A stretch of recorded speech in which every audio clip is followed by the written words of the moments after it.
Good morning students. My name is Meenu Naruka from Rajasthan TT college. मैं BSc third year को angiosperm taxonomy and embryology में आज जो topic पढ़ा रही हूँ वो टॉपिक है पुंकेसरों का ससंजन, कोइजन ऑफ स्टेमन। ठीक है,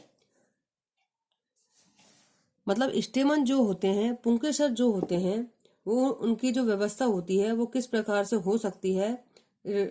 पुष्प में पुंकेसर, आगे मैं आपको ये भी बताऊंगी कि ससंजन और आसंजन में क्या अंतर है। ठीक है, पुष्प में पुंकेसर सामान्यतः एक दूसरे से पृथक होते हैं। हम जानते हैं, हमने देखा भी है कि जो स्टेमन होते हैं फ्लावर में कैसे होते हैं, एक दूसरे से अलग होते हैं। तो यह अवस्था पृथक पुंकेसरी अवस्था कहलाती है। ठीक है, मतलब जब पुंकेसर एक दूसरे से अलग होंगे तो पृथक पुंकेसरी अवस्था होगी। लेकिन कुछ प्लांट्स ऐसे होते हैं जिनमें जो पुंकेसर होते हैं उसके कुछ भाग या तो पूर्ण पुंकेसर परस्पर एक दूसरे से संयुक्त हो जाते हैं। मतलब कहने का मतलब ये है कि कुछ प्लांट्स ऐसे होते हैं जिनमें कि जो पुंकेसर होंगे, पुंकेसर के या तो कुछ भाग, क्योंकि हम जानते हैं कि जो पुंकेसर होते हैं उसके 3 पार्ट होते हैं। तो या तो पुंकेसर के कुछ भाग, जिस प्रकार के हमने अंडाशय में पढ़ा था, कुछ भाग, या फिर संपूर्ण जो पुंकेसर होते हैं वे परस्पर एक दूसरे से संयुक्त होते हैं, जुड़े होते हैं। जब पुंकेसरों के पुतंतु परस्पर संयुक्त हो जाते हैं तो यह अवस्था संघीयता कहलाती है। ठीक है, मतलब कहने का मीन्स ये है कि जब पुंकेसर जो होते हैं, स्टेमन जो होते हैं, उनके जो फिलामेंट जो होते हैं वो आपस में संयुक्त हो जाते हैं, तो उस अवस्था को हम क्या कहते हैं, संघीयता कहते हैं। अब आपसे ये आप पूछा जा सकता है कि पुंकेसरों की जो संघीयता होती है उसे क्या कहा जाता है, पुंकेसरों की संघीयता किसे कहते हैं, ये आपसे पूछा जा सकता है। अतः इस प्रकार जब पुष्प के एक ही चक्र सदस्यों में संलग्नता हो तो वह ससंजन कहलाता है। तो अब आप देखिए, इसका मतलब ये है, आपसे पूछा जाए कि वास्तव में ससंजन कहते किसे हैं। अंडाशय में पूछा जा सकता है और जो पुंकेसर है उसमें भी पूछा जा सकता है कि ससंजन है क्या। तो आप ये बताओगे कि जब फ्लावर जो है उसमें एक ही चक्र जो होगा उसमें अगर संलग्नता होगी, केवल वही पार्ट आपस में जुड़ते हैं, तो उसको ससंजन कहते हैं। कहने का मतलब यह है, इसका हम इस प्रकार से समझ सकते हैं, जैसे अगर हम कार्पल्स की बात करें, ठीक है, कार्पल्स की बात करें, उनका ससंजन हमने पढ़ा था। तो अगर केवल जायांग किससे बना होता है, कार्पल से मिलकर बना होता है, तो जायांग के जो पार्ट होंगे, ठीक है, तो जायांग के पार्ट है, जैसे 2 या 3 कार्पल है, तो जायांग के पार्ट जैसे वर्तिका है, वर्तिकाग्र है, अंडाशय है, वो अगर आपस में जुड़ते हैं, वो किसी प्रकार से जुड़ सकते हैं, मैंने आपको बता चुकी हूँ पहले। वो अगर आपस में जुड़ते हैं तो इसको हम क्या कहेंगे, ससंजन वाली अवस्था कहेंगे। दूसरी अवस्था इस प्रकार से भी हो सकती है। कहने का मतलब ये है कि इसमें एक ही चक्र है, मतलब जायांग एक चक्र है, तो उस जायांग के जितने भी अवयव होंगे वो एक साथ जुड़ेंगे। इसी तरह जो पुंकेसर है, जिसमें 3 भाग होते हैं, एक तो फिलामेंट होता है, दूसरा परागकोश होता है, तीसरा योजी होता है, ये आपस में जुड़ सकते हैं, तो ये ससंजन कहलाएगा। ठीक है, इसी तरह अगर दल आपस में, दल चक्र है, ठीक है, जिसे कि हम क्या कहते हैं, कोरोला, वो आपस में जुड़ेंगे, किस प्रकार से जुड़ते हैं, तो उसको भी हम ससंजन कहेंगे। मतलब ऐसा नहीं होगा कि जैसे पुमंग है, एंड्रोसियम जो है वो गायनोसियम के चक्र से जुड़ेगा तो उसे हम ससंजन नहीं कहेंगे। ठीक है, तो कहने का मतलब ये, केवल एक ही चक्र में जब आपस में उसके पार्ट जुड़ते हैं तो उसको हम ससंजन कहते हैं। ठीक है, तो अब हम बात करेंगे कि जो पुंकेसरों का ससंजन जो होता है वो कई प्रकार का हो सकता है, जिसमें सबसे पहले हम बात करते हैं कि यह किस प्रकार का हो सकता है। सबसे पहले होता है एक संघी पुंकेसर।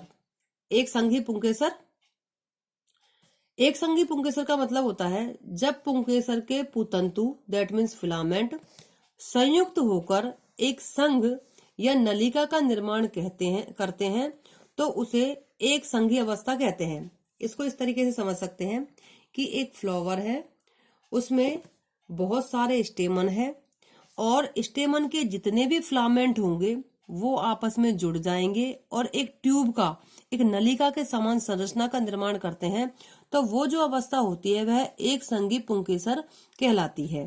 ठीक है। जबकि इसके परागकोश दैट मीन्स जो एंथर पृथक रहते हैं। पुतंतुओं के संयुक्त होने से जायांग के चारों ओर एक नलिका बन जाती है जिसे पुंकेसरी नाल कहते हैं। ठीक है। जैसे कि मालवेसी कुल में, मालवेसी कुल जो होता है उसमें इस प्रकार की व्यवस्था पाई जाती है। अब हम इस डायग्राम में देख सकते हैं कि एक संघी पुंकेसर अवस्था कैसी होती है। जैसे मालवेसी कुल के जो फ्लावर्स जो होते हैं उसमें इस प्रकार से बहुत सारे स्टेमन हैं। ठीक है। और ये बहुत सारे स्टेमन हैं और इनके आप सपोज कीजिए कि इसमें बहुत सारे फिलामेंट थे। ठीक है। लेकिन ये क्या करेंगे, ये फिलामेंट आपस में जुड़ जाएंगे और इस प्रकार से एक ट्यूब का निर्माण करेंगे। ये जो ट्यूब है इसको हम नलिका कहते हैं। इस प्रकार से पुंकेसर नलिका का निर्माण करेंगे और इस नलिका के निर्माण हो जाने से जायांग जो होगा दैट मीन्स गायनोशियम जो होगा उसके चारों ओर एक नलिका बन जाएगी, मतलब जायांग इसके बीच में उपस्थित होगा।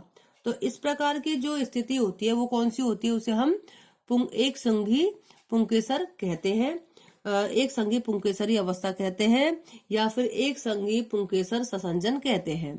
ठीक है। और इसका जो एग्जाम्पल है वो सबसे अच्छा है मालवेसी कुल के पौधे। दूसरी जो अवस्था होती है, दूसरी जो अवस्था होगी उसे हम कहेंगे द्विसंगी पुंकेसर। ठीक है। द्विसंगी जो पुंकेसर होता है इसकी स्थिति कैसी होती है, जब पुंकेसरों के पुतंतु दैट मीन्स फिलामेंट ससंजित होकर, ससंजित का मतलब जुड़ना, होकर दो संघ बना लेते हैं। ठीक है। मतलब दो संघों का निर्माण कर लेते हैं तो उसे द्विसंगी पुंकेसरी अवस्था कहते हैं। मतलब यहाँ पर दो ग्रुप बनेंगे, दो संघ का मतलब दो ग्रुप बन जाएंगे और जुड़ेंगे किस प्रकार से वो मैं अभी आपको बताऊंगी। जैसे मटर में 10 पुंकेसरों में से 9 पुंकेसरों के पुतंतु ससंजित होकर एक संघ बनाते हैं जबकि एक पुंकेसर पृथक होता है। कहने का मतलब ये द्विसंगी पुंकेसर अवस्था उसे कहते हैं जब किसी फ्लावर में बहुत सारे पुंकेसर होते हैं, बहुत सारे स्टेमन होते हैं और वो इस प्रकार से व्यवस्थित होते हैं कि उनके जो फिलामेंट जो जुड़ते हैं वो इस प्रकार से जुड़ते हैं कि वो दो ग्रुप का निर्माण कर लेते हैं। ठीक है। इसमें ऐसा भी हो सकता था कि जैसे इसमें 10 का एग्जाम्पल दिया कि 10 पुंकेसर हो सकते हैं, तो ऐसा भी हो सकता है कि 10 पुंकेसर के अलावा और भी हो सकते हैं लेकिन ग्रुप वो दो ही बनाएंगे। ठीक है। जैसे मटर, ये जो मैंने एग्जाम्पल दिया है आपको मटर का, कि इसमें क्या होगा कि जो मटर का फ्लावर जो होता है उसमें 10 स्टेमन होते हैं जिसमें 9 पुंकेसर क्या होंगे, आपस में उनकी जो फिलामेंट होंगे वो जुड़ जाएंगे और जुड़कर एक फिलामेंट ट्यूब का निर्माण कर लेंगे और इसके बाद जो एक पुंकेसर रहेगा वो अलग रहेगा। ठीक है। आप इस डायग्राम में हम देख सकते हैं या फिर हम ये कहेंगे कि ये इस प्रकार से जुड़ जाते हैं। यहाँ पर आप देखिए कि ये जो पुंकेसर है ये 1 2 3 4 5 6 7 8 9 और 10, मटर का जो फ्लावर है उसमें 10 स्टेमन है और जिसमें से ये 9 स्टेमन जो है ये एक ही ग्रुप का निर्माण कर रहे हैं, मतलब एक साथ जुड़े हुए हैं, इनके जो फिलामेंट है वो एक साथ जुड़े हुए हैं। जबकि एक स्टेमन जो है वो बिल्कुल अलग दिखाई देता है। तो वास्तव में जब हम मटर के फ्लावर का डायग्राम बनाते हैं तो वहां पर हम ये जो वाली स्थिति होती है इसको हम दिखाते हैं और फ्लोरल जो डायग्राम होता है उसमें भी हम ये लिखते हैं कि ये द्विसंगी अवस्था होती है। ठीक है। तो 9+2 की अवस्था होती है। 9 जो स्टेमन होते हैं उनको हम जुड़ा हुआ दिखाई देते हैं और एक को हम पृथक रखते हैं फ्लोरल डायग्राम में। अब इसके बाद हम तीसरे प्रकार के ससंजन की बात करते हैं। तीसरा जो प्रकार है वो है बहुसंघीय अवस्था। बहुसंघीय अवस्था जैसा कि नाम से ही पता चलता है कि बहुत सारे संघों का निर्माण होगा, बहुत सारे ग्रुप्स का निर्माण होगा। जब पुतंतु संयुक्त होकर एक से अधिक संघ बना लेते हैं तो उसे बहुसंघी अवस्था कहते हैं। ठीक है। इसके जो परागकोश होते हैं वो पृथक रहते हैं।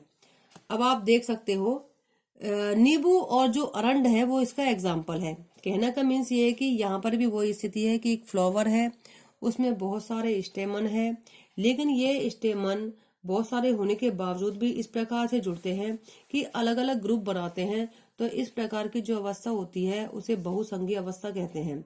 आप देख सकते हो इस डायग्राम में कि इस फ्लावर के अंदर ये बहुत सारे स्टेमन है। देखिए अगर हम देखते हैं तो बहुत सारे स्टेमन है, लेकिन इन स्टेमन जो है इनने क्या किया है कि ये जो स्टेमन है इनके जो फिलामेंट है उन्होंने अलग अलग ग्रुप बना लिए हैं।